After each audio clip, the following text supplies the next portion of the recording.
मैं अशोक कुमार अपने चैनल पादप संजीवनी में आपका हार्दिक स्वागत करता हूं।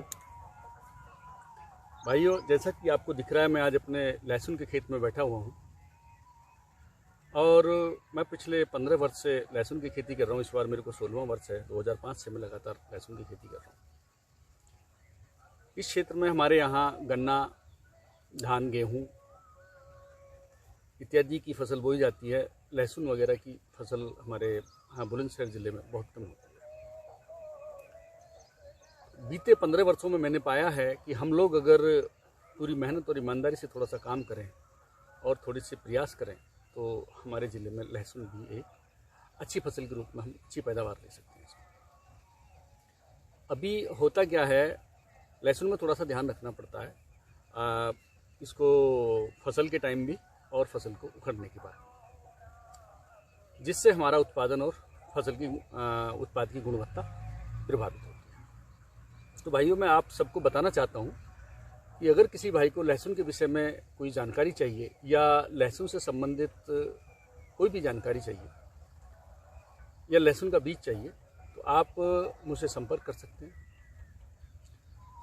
मैंने पिछले 15 वर्ष में काफ़ी कुछ सीखा है लहसुन के विषय में और मैं आगे भी सीखना चाहता हूँ। और अगर मैं अपने जनपद के किसान भाइयों को इस दिशा में अगर प्रेरित कर पाया तो मेरे लिए ये बहुत बड़ा मेरे लिए सफलता होगी। तो सभी किसान भाइयों को मैं बताना चाहता हूँ कि आप मेरे से लहसुन का बीज ले सकते हैं।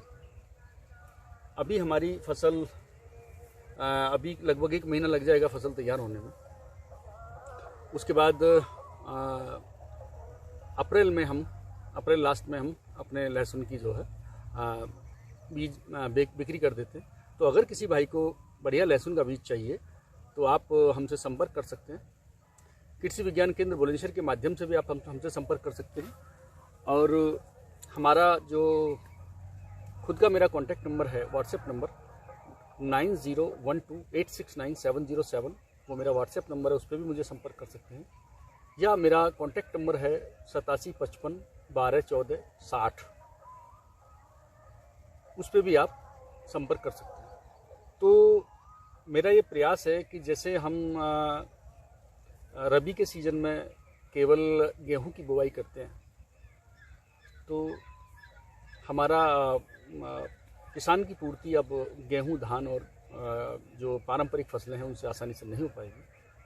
इसलिए किसान को अपनी ज़रूरत की सारी चीज़ों को उत्पादन करना पड़ेगा, पैदा करना पड़ेगा। और उसमें अगर मैं इस दिशा में कुछ प्रयास कर पाया, कुछ सहयोग कर पाया अपने जनपद के किसान भाइयों का, तो मेरे लिए सौभाग्य की बात होगी।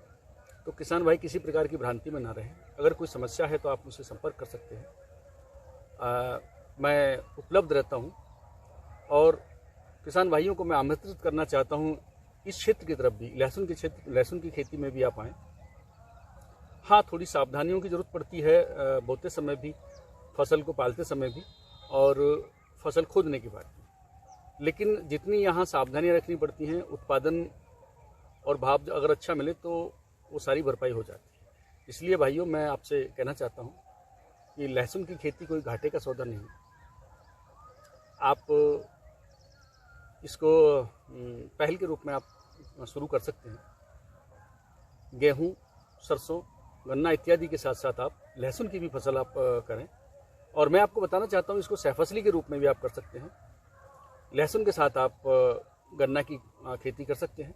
अभी जैसा मैंने बेड विधि से बुवाई किया हुआ है, इसमें गन्ने की फसल हमारी तैयार हो रही है और आने वाले समय में जब लहसुन खुद जाएगा तो हमारी गन्ने की फसल निकल के तैयार हो जाएगी।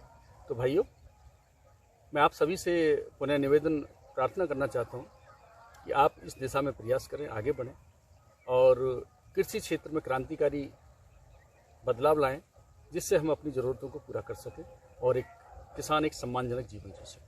तो भाइयों, अगर आप सभी को मेरा वीडियो अच्छा लगता है तो मेरे चैनल पादप संजीवनी को सब्सक्राइब करें, मेरे वीडियो को शेयर करें, लाइक करें और कमेंट के माध्यम से बताएं कि मैं किसान की दिशा और दशा सुधारने के लिए किस तरीके से और प्रयास कर सकता हूं। आपकी प्रेरणा ही, आपका सहयोग ही मेरे लिए आगे बढ़ने की प्रेरणा का एक माध्यम है, स्रोत है। और आप सबने मेरा वीडियो देखा, उसके लिए आपका बहुत बहुत धन्यवाद। आप सभी से विदा चाहता हूँ। नमस्कार।